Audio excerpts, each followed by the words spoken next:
მოგესალმებით, ორშაბათის საღამოა და ეთერში ჩვენი პოდკასტი ჭამრთელობის მატრიცა, რომლის სპონსორის გახლავთ კლინიკა ნეოლაბი. მე მინდა გთხოვოთ, რომ გამოიწეროთ ჩვენი YouTube-ის არქი და დაალაიქოთ. ეს არის ჩვენთვის ერთგვარი мотиваცია იმისთვის, რომ ახალ-ახალი საინტერესო თემები შემოვთავაზოთ ხოლმე. დღევანდელი ჩვენი პოდკასტის თემა გახლავთ ძალიან აქტუალური თემაა. ფიქრობ, ეს არის საშარდე გზების ინფექციები. პოდკასტ გაუძღვებით მე ხავთ მაია ბუწაშვილი და ბატონი გიორგი კამკამიძე. მოგესალმებით, დიდი მადლობა. მადლობა ყველას. გადაცემებში მოწერეთ. უზეს ხოლმე რაღაცნაირად წამონცდება ხოლმე ეს. კარგი, მართლა ძალიან აქტუალური თემაა, ძალიან ბევრ ადამიანს აწუხებს და ხო აი რაღაცნაირად შენი კლინიკური პრაქტიკით რო შევაჯამოთ, აი ამდენ ხშირად მოგმართავენ ამ პრობლემით ადამიანები და რა არის ის პირველი ჩიმილები, რასაც უჩივიან ხოლმე რომ მოდიან რომ რაღაც ისე ხო არ მაქვს და თუ არის დაგვიანებული შემთხვევები ასე. სამი კითხვა დაგიშვი ერთად სუდია, მაგრამ არა უკნარად. ძალიან ხშირია, რა თქმა უნდა, ადამიანებს უმრავლესობას გამოუცდია საშარდე გზების ინფექცია ერთხელ ან რამდენიმეჯერ, მაინც უფრო ხშირია ეგრეთ წოდებული ქვედა საშარდე გზების ინფექციები, მაგალითად, ყველასთვის ცნობილი ცისტიტი, ანუ შარდის ბუშტის ანთება და ასევე არსებობს აღმავალი ინფექცია და პიელონეფრიტი, რომელიც ძირითადად მაღალი სიცხით იწყება ხოლმე და წელის ტკივილით.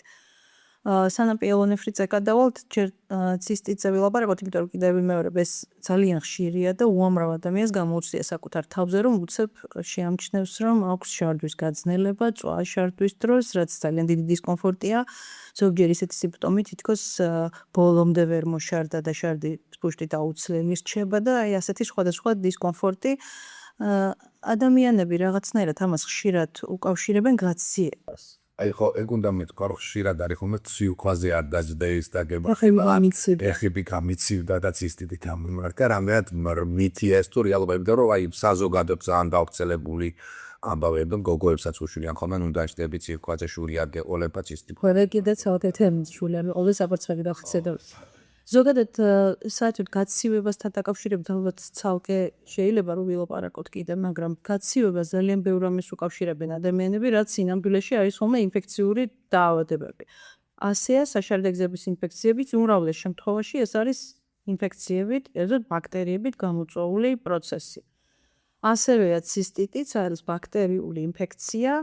უბრალოდ სიცივეს რაღაცნაირად უკავშირებენ ადამიანები, არ ვიცი, თეორიულად შეიძლება ვიმსჯელოთ, რომ ორგანიზმის ძლიერმა გადაცივებამ შეიძლება არსებული ბაქტერია უფრო მეტად გააქტიუროს, მაგრამ ძირითადად ეს არის მაინც კიდევ მეორე ჩვეულებრივი ინფექციური დაავადება. არის რაღაც მოსაზრებები, რატომ უკავშირებენ ადამიანები უფრო სიცივეს. მაგალითად შეიძლება ერთ-ერთ მიზეზად ის დავასახელოთ, რომ სიცივის დროს ნაკლებ წყალს ვსვამთ. და ნაკლებ სითხეს თუ იღებ, ცისტიტის გამწვავების შანსები მეტია. ბაქტერიების კონცენტრირება უფრო მეტად ხდება. ხო, საერთოდ ზოგადად ვინც სითხეს ნაკლებად სვამს, იმას მეტი რისკი აქვს და როცა მოდი დავლიოთ ანა. როცა საშარდე გზების ინფექცია ყოველთვის ურჩევთ ხოლმე, რომ უხად მიიღონ სითხე და ისედაც მერე შემდგომი რეციდივების თავიდან ასაცილებლადაც.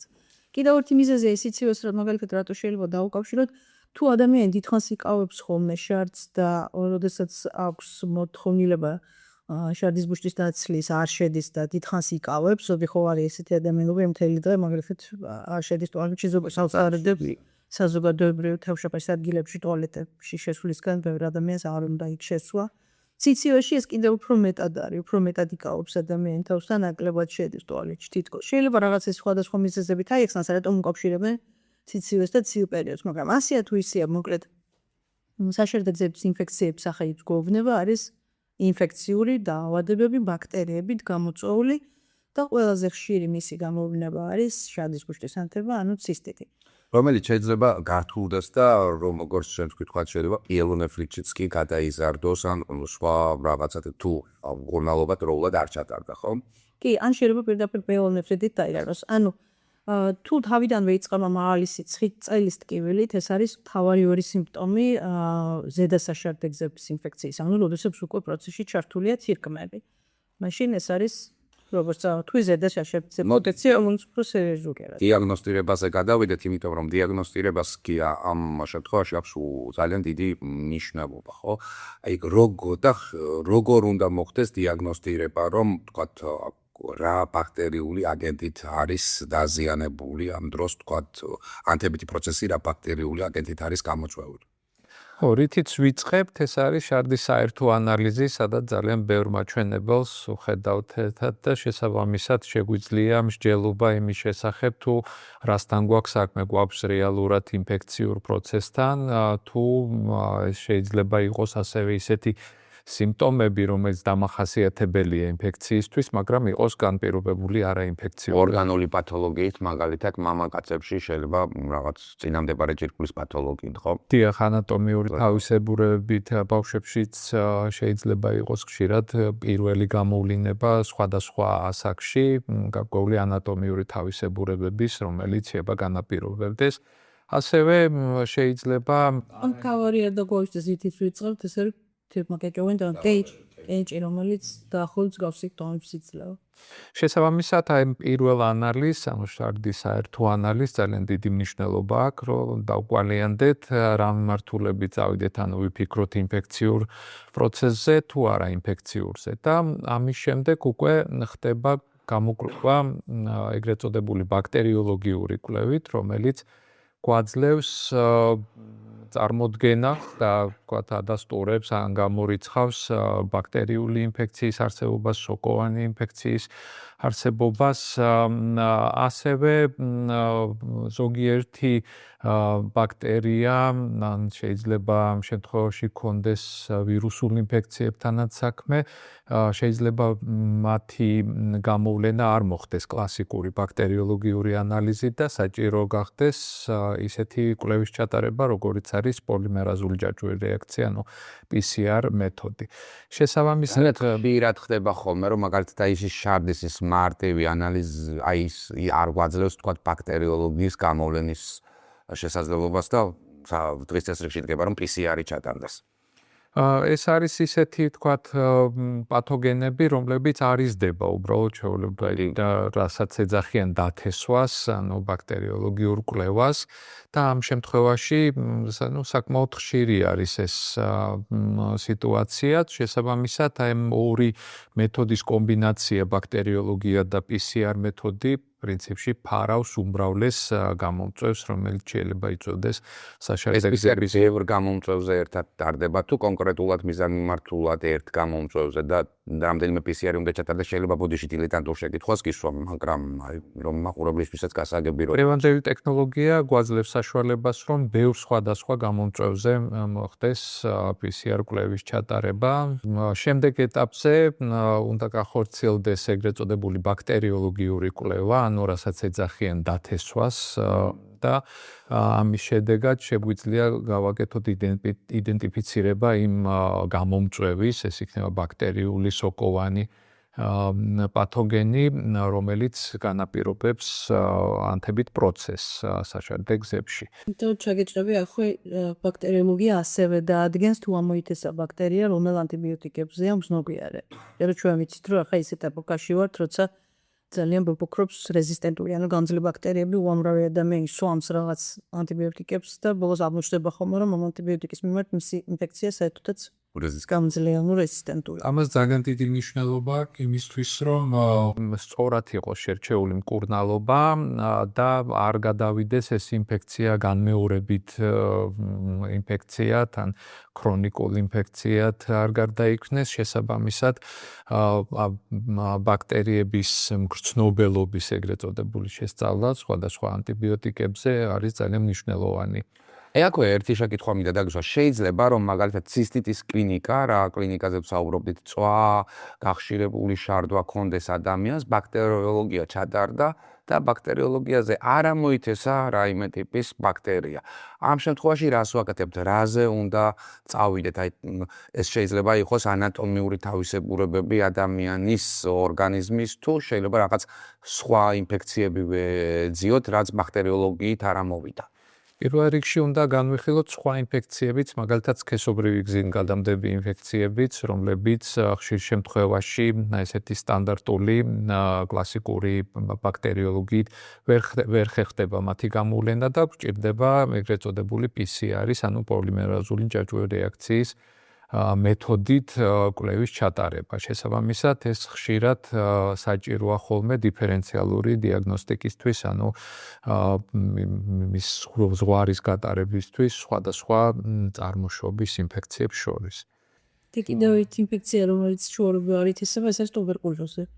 საშარდეგზების ტუბერკულოზი არსებობს ესეთი ცალკე ტუბერკულოზის ფორმა, რომლის დიაგნოსტიკა ჩვეულებრივ სტანდარტული ეგრეთ წოდებული დათესვით ან ბაქტერიოლოგიით ვერ ხერხდება. ამიტომ თუ არის მსგავსი სიტუაცია, რომ სიმპტომები გრძელდება, არაფერი არ ითესება, ესეთ დროს ტუბერკულოზი. როდესაც ესეთი განმეორებითი ინფექციებია, რასაკვირველია, ეჭვმი გვაქვს გარკვეულ ანატომიურ პრობლემებთან და ამაში გვეხმარება უკვე რადიოლოგიური კვლევის მეთოდები. პირველ რიგში ულტრასონოგრაფიით, ანუ ეკოსკოპიით იწყება ეს გამოკვლევა. აქვე ერთი ძალიან მნიშვნელოვანი და აქტუალური შეკითხვა მინდა დავსვა, იმიტომ რომ ადამიანები, რომლებიც ახლა ვიყურებენ, მათთვის ძალიან მნიშვნელოვანი იქნება მიიღონ ინფორმაცია, იმიტომ რომ იგი ამაი ახსენა, რომ კაფის ჩვენ ვიწყებთ ჩარდის პირველი საერთო ანალიზით, შემდგომ უკვე თუ რაღაცაზე იჭვი გვაქვს იმ სურათთან გამომდინარე, გავდივართ ბაქტერიოლოგიას ვაკეთებთ და შემდგომ უკვე PCR-ს თუ ამის საჭიროებაც დარდა, ხო? როგორ უნდა მოხდეს შარდის ანალიზის სწორად აღება? ამას ძალიან დიდი მნიშვნელობა, რომ სწორად მოხდეს დიაგნოსტირება და არ მოხდეს რაღაცა სრულვარყოფითი, ან თუნდაც რაღაცა სრულდადებითი სუხტის მიღება კონტამინაციას რასაც შეეცა. კი, იმიტომ რომ ჩვენ ანების დროს თუ თქვათ მოხდა დაბინძურება, არასწორად გაიზრდება ბაქტერია და გვეუბნება რომ შარდის სტერილური არ არის. ხო, შარდი უნდა იყოს სტერილური, ანუ არ უნდა გაიზარდოს არც ერთი ბაქტერია. და ზოგჯერ მაგალითად შეიძლება სწორი ნაწლავიდან დაბინძურდეს არა შორისის მიდამო და შარდს გახვეს ბაქტერია და ჩვენ გვგონებს რომ საშარდაგზების ინფექციასთან გვაქვს საქმე. ამიტომ აღების ტექნიკას დიდი მნიშვნელობა აქვს, რა თქმა უნდა, პირველ რიგში შორის მიდამო უნდა იყოს ახლად გასუფთავებული, სუფთა, დაბანილი. პირველი პორცია არ უნდა შევაგროვოთ ჭურჭელში, უნდა გადაივაროს და შუა პორცია უნდა ავიღოთ. ეს არის სწორი როგორც შარდის საერთო ანალიზისთვის, ისე შარდის ბაქტერიოლოგიისთვის. რაც შეეხება ბარემ რახან ვახსენეთ სქესობრივი გზიდადებული ინფექციების დიაგნოსტიკისთვისაც შარდს ვაგროვებთ, იმიტომ რომ ნაცრშიც კეთდება, მაგრამ ძალიან გაადვილდა ეს საქმე. მინდა კიდევ ერთხელ ვთქვა, ჩვენ კი ადრე ვილაპარაკეთ სქესობრივი გზიდადებული ინფექციებზე სხვა პოდკასტში, მაგრამ კიდევ მინდა გავიმეორო, რომ თავარი დისკომფორტი რაც ადამიანებს აქვთ ამ დროს ექიმთან მიმართვის გონიათ ხოლმე, რომ აუცილებლად ნაცხი უნდა აუღონ და ეს ბევრ ადამიანს არ მოწონს. და მათ საყურადღებოდ მინდა ვთქვა, რომ თანამედროვე დიაგნოსტიკა, PCR დიაგნოსტიკა სქესობრივად გადამდებულ ინფექციებზე იძლევა საშუალებას, რომ შარდში გამოსაზრდო და უფრო ადვილი. ოღონდ აქ მოვერთა შარდის აღების წესი სხვანაირია. ესეთი სუფთა შარდი არ გჭირდება პირიქით. არ უნდა იყოს ახალი დაბანილი ადამიანი, უნდა ავიღოთ პირველივე ულუფა და 2 საათის მოუშარდები უნდა იყოს მინიმუმ. ანუ გალმართება კიდევ ერთხელ ალბათ ეს არ ეხება, როდესაც ვსაუბრობთ რომ ვაკეთებთ PCR-ს, PCR-ის დროს პირიქით არ უნდა იყოს დაბანილი სხეული, ხომ? ახალი დაბანილი არ უნდა იყოს და 2 საათი არ უნდა მოშარული და პირველ ულუფას ვლებთ და სხვადასხვა შემთხვევაში ბაქტერიოლოგიას შარდის საერთო ანალიზში სუფთა კარგად ხო სუფთა შარდი გჭირდება, არა პირველი ულუფა, არამედ შუა ულუფა. და ამ შემთხვევაში აქ თქვათ 2 საათს და რაღაც შეკავებას არ აქვს მნიშვნელობა, ხო? ხო, ეს ძალიან მნიშვნელოვანია, იმიტომ რომ ამ დროს ხო მართლაც შეიძლება ძალიან ისეთი სრულ დიაგნოზი მიიღოს ადამიანმა. აი, რეზისტენტული შტამები ახსენე თქვენ გარე ბაქტერიოლოგიაში თქვათ ანტიბიოტიკებისადმი მგრძნობელობასაც ისაზღვრება ხომ ამ ანალიზით. აი, ამდენ ხშირად გვხვდება საშარდაგზების ინფექციაში რეზისტენტული ბაქტერიული შტამები. ძალიან ხშირად, რა თქმა უნდა. და რას შვები ამ დროს? ზოგჯერ არსენალში ვრჩება ხოლმე ძალიან ცოტა ანტიბიოტიკები ასარჩევად, იმიტომ რომ ესეთი კლასიკური ანტიბიოტიკები, რომლებიც საშარდაგზების ინფექციებზე გამოიყენება სტანდარტულად, იმათზე ჩანს ხოლმე, რომ ბაქტერია რეზისტენტულია. განსაკუთრებით ვისაც აქვს, ვისაც პირველი ეპიზოდი აქვს, იმას როგორც წესი იშვიათად აქვს ასეთი შემთხვევა და უმრავლეს ანტიბიოტიკებზე გრძნობია. მაგრამ ვისაც აქვს მორეციდივი, ანუ უმეორდება ხშირად და განსაკუთრებით ვინც ასე მუდმივად რაღაც ანტიბიოტიკებს იღებს თავისით, იქ ხშირად უკვე ესეთი გამოწვრთნილი, გამიბრძმედილი ბაქტერიები გვაქვს და არჩევანი ძალიან ცოტა ვრჩება ხოლმე ანტიბიოტიკებს. კიდევ ერთი პრაქტიკული რჩევა, რომელიც კი ასე, მაგრამ მინდა რომ უფრო მეტად კონცენტრირება გავაკეთოთ ამ აზრის, ეს არის რომ ადამიანებმა უნდა მიიღონ საკმარისი რაოდენობით წყალი, ეს არის ძალიან მნიშვნელოვანი რომ ვთქვათ, არ მოხდეს. და მოდი ავხსნათ რატოა ეს წყალი, რატოა ეს. და ასევე ტუალეტში რომ მოგინდებათ, არ შეიკავოთ თავი და როცა მოგინდებათ, უნდა შევიბრძანოთ. საერთოდ ალერსავრთ ეგ ჩვევა რომ დისკომფორტი აქვს საზოგადოებრივ ტუალეტებში შესვლის და გასაგებიც არის რატომ სკოლის მოსწავლეებსაც აი ჩემ ბავშვობაში მაგალითად ჩვენ მასწავლებელი არ ეშვებდა ვართ საჭირო ოთახში და ან იმდენ სტიგმატიზირებული იყო გაკვეთილის დროს საჭირო ოთახში გასვლა რომ უბრალოდ ადამიანები მართლა იქავენ მარტო ეს ისეთი ჭუჭყიანი იყო ტუალეტები და სამწუხაროდ ახლად დორჯე ახორც არის რომ წრებზე რომ მიდიხარ განსაკუთრებით რაც აღარ უნდა ადამიანის შესვლა და ესეც გასაგებია მაგრამ ამ დროს ძალიან გვერდს უშავებს თავის თავს აქ ცოტა მეტად რო გავჩერდეთ მექანიზმზე პირველი რა თქმა უნდა როდესაც შარდი არის შეგუბებული იქ უფრო ადვილად მრავლდებიან ბაქტერიები ან როდესაც მუდმივად არ ხდება გარეთ სხვა ანუ სითქის მიღება და შარდისგან დაცლა და გუბდება შარდი დიდი ხნის განმავლობაში ან მაგალითად აი ძალიან დიდ ხანს როცა ზის ადამიანი და თან შარდს იკავებს აქ ბაქტერიებისთვის შესანიშნავი გარემო ჩნდება რომ გამრავლდნენ და მეორე საშარდე გზების ინფექციები ძალიან არის გადაბმული კენჭოვან დაავადებასთან შარდის ბუშტის და თირკმლის კენჭზე ვაპარაკ. ესენი ერთმანეთს ძალიან ეხმარებიან. ვისაც აქვს კენჭოვანი დაავადება, ძალიან ხშირად არის მათში სწორედ ინფექცია, იმიტომ რომ კენჭი კიდევ უფრო მეტად იწვევს ობსტრუქციას, ანუ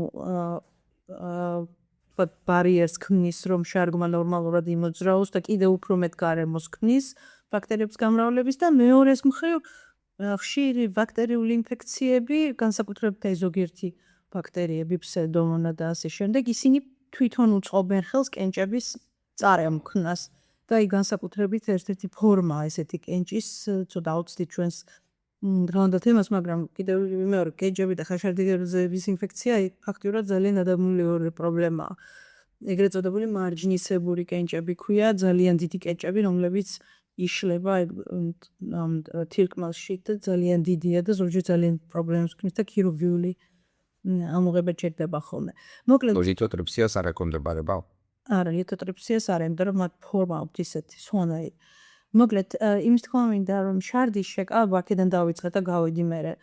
ერთის მხრივ თვითონ პირდაპირ ბაქტერიების გამრავლებას უწყობს ხელს, მეორეს მხრივ ასევე ხელს უწყობს კენჭების წარმოქმნას, რომელიც კიდევ ასევე ხელშემწყობი ფაქტორია ინფექციების განვითარებას. დია, ერთი კითხვა მინდა დაგისვა ასევე მევფიქრობ რომ საგანმანათლებლო იქნება ჩვენი მსმენელისთვის. აი როდესაც შარდის საერთო ანალიზზე ვსაუბრობთ, ხომ შარდის საერთო ანალიზში არის კონკრეტული კრიტერიუმები, რომ ანუ წერია ლეიკოციტი, ერითროციტი, ცივა და ასე შემდეგ.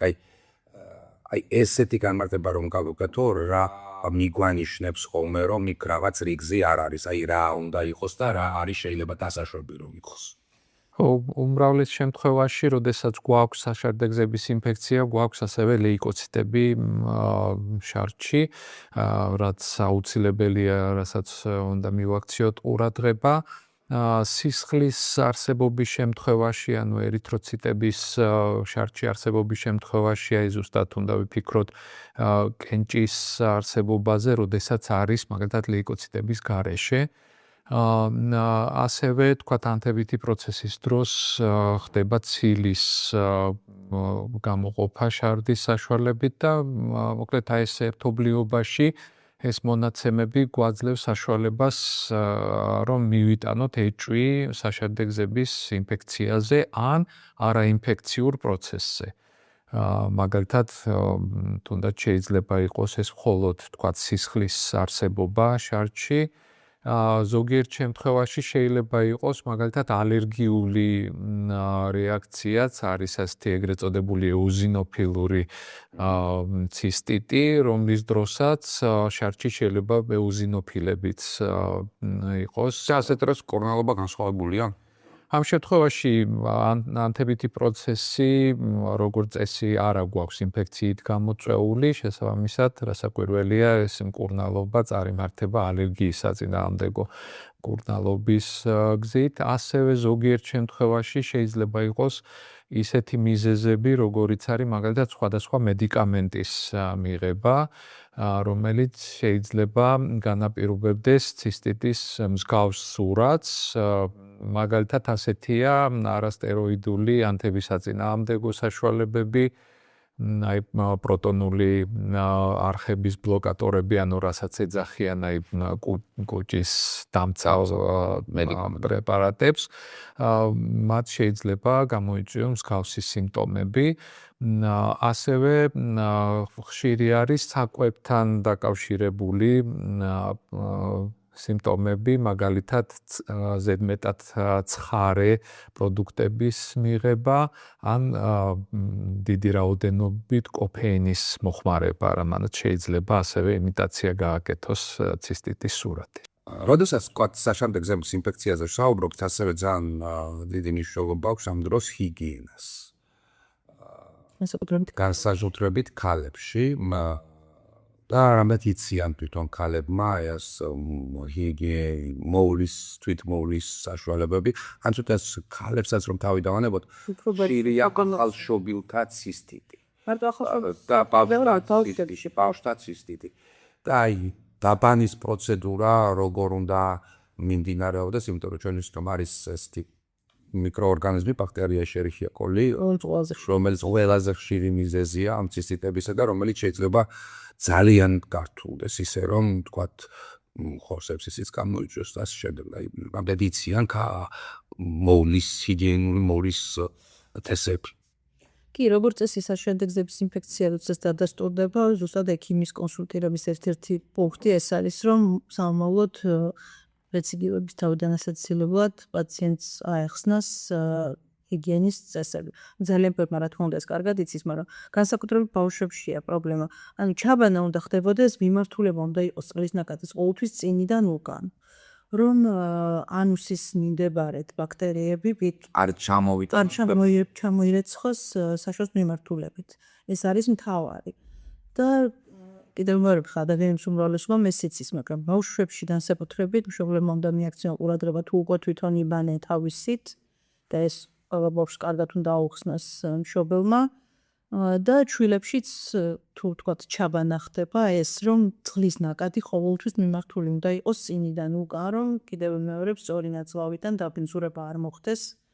სასაბმენების შეიცვლას ალბათ რომ არ დავდოვოთ თქვათ სუელის ფაქტორს აი ბალიქად საცურაო კოსტუმიც დიდი ხნის განმავლობაში სუელი არ უნდა დარჩეს ადამიანი როდესაც ვთქვათ პლაჟზე ან ასე შემდეგ ჯობია რომ მალე მოხდეს სუელი ეგრეთ წოდებული კუპანიკის გამოცვლა. იმიტომ რომ სუელი გარეთ ქონია ასეთი შემთხვევა რომ აი რომ კუპანიკისგან დამარტყმეს. ესე ძალიან ვიდეოში აღწერილი. მისგან დამატება არ გამოდის ის მეორე ყველაფერი ეს არის ინფექცია, მაგრამ აქ ვლაპარაკობთ რომ რაც შეიძლება ნაკლებად შეუწყოთ ხელი ამ ინფექციებს გამრავლებაში და ტენიანი არე ბაქტერიების გამრავლებისთვის და ასევე აქვე ბარემ ვიტყვი რომ სოკოვანი ინფექციებიც ეხლა განსაკუთრებით ქალებში ისე საშოს ინფექციებს რომ გადავიდეთ, სოკოვანი ინფექციები კანდიდატს ძალიან ადვილად მრავლდება ტენიან გარემოში და ამიტომ ამის პროფილაქტიკაც არის სოკოს გამრავლების წინააღმდეგ, რომ სუელი კუპანიკით არ იყოს დიდხანს ადამიანი. ასევე უნდა დავამატოთ, რომ ზოგიერთ შემთხვევაში თვითონ ეს საშუალება, რომელსაც ვიყენებთ მაგალითად აბაზანებში ან საპონი ლუბრიკანტები გესობრივ ცხოვრებასთან დაკავშირებული შეიძლება იწვევდეს სიმპტომებს, რომელიც შეიძლება იმიტაციას აკეთებდეს ზუსტად ცისტიტის, თუმცა ეს ამ შემთხვევაში არ არის დაკავშირებული ინფექციურ პროცესთან. შეიძლება უბრალოდ აქაც რამე სპეციფიკური შერჩევა ჭირდება, მაგალითად დასაბან საშუალებებს, როდესაც საფნებს ვსაუბრობთ. ძალიან დიდი მნიშვნელობა აქვს და რასაკვირველია ინდივიდუალური რეაქცია, ზოგიერთ შეიძლება საერთოდ არ ქონდეს ავითარი რეაქცია უმრავლეს შემთხვევაში, მაგრამ ზოგიერთისთვის ესა თუ ის სხვადასხვა ამიტომ ინტიმ გელები უნდა ვიხმაროთ, რაც არის ან არბანიქეს ლოცორე აბლაგოფრეს და კიდევ უფრო მოწვლადი არ გახდეს ინფექციების მიიღება.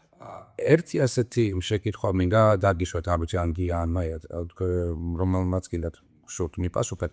არის ესეთი მოსაზრება, რომ ბავშვობის ასაკში გადატანილი ხშირი საშარდე გზების ინფექციები მომავალში ადამიანის დასრულობის ასაკში თირკმლების პრობლემებს ისადმი უფრო მეტად მიდრეკილნი არიან ასეთი ადამიანები, რომლებსაც ბავშვობაში ჰქონდათ საშარდე გზების ინფექციები ხშირად გადატანილი, რამდენად მართალია ეს. ეს ახლა ნებისმიერ ორგანოების და სისტემებზე შეიძლება ითქვას, რომ შესაბამისი სისტემის იქნება ეს საშარდე სისტემა. ანთებითი პროცესი. საზღვავები თუ ასე შემდეგ, იქ მიმდინარე ხშირი ინფექციები, მერალდე თუნდაც ყურის ინფექციების მენასთან დაკავშირებით ნებისმიერ ლოგიკურია, ხო, თუ ვთქვათ ხშირია რაღაც დაავადებები, რეციდივე იმ სისტემის დაზიანებას იწვევს და მომავალში შეიძლება უფრო რთული და შეუცვლელი ცვლილებები გამოიწვიოს. ლოგიკა რა თქმა უნდა ამაში აქვს. ხშირად პაციენტები მეკითხებიან, აი მაქვს თუ არა იმუნოდეფიციტი, თუ კი მე მემართება ძალიან ხშირად საშარდე გზების ინფექცია. საბედნიეროდ საშარდე გზების ხშირი გამეორება არ არის ნიშანი იმისა, რომ ადამიანს აქვს იმუნოდეფიციტი, თუმცა ზოგიერთი იმუნოდეფიციტის დროს შეიძლება შექმნას. საკმაოდ იშვიათია ეს მდგომარეობები, მაგალითად ანტისხეულების დეფიციტით, მიმდინარე ეგრეთ წოდებული კომპლემენტის დეფიციტით, ან როდესაც ნეიტროფილების რიცხვი არის შემცირებული ადამიანის სისხლში. ესეთი მდგომარეობების დროს შეიძლება იყოს, თუმცა როგორ წესი ასეთი იზოლირებული საშარდე გზების ინფექცია არ არის დამახასიათებელი და როგორ წესი გვაქვს ხო, სხვა ინფექციებიც თუ არ არის პარალელურად, მაგალითად კანის ან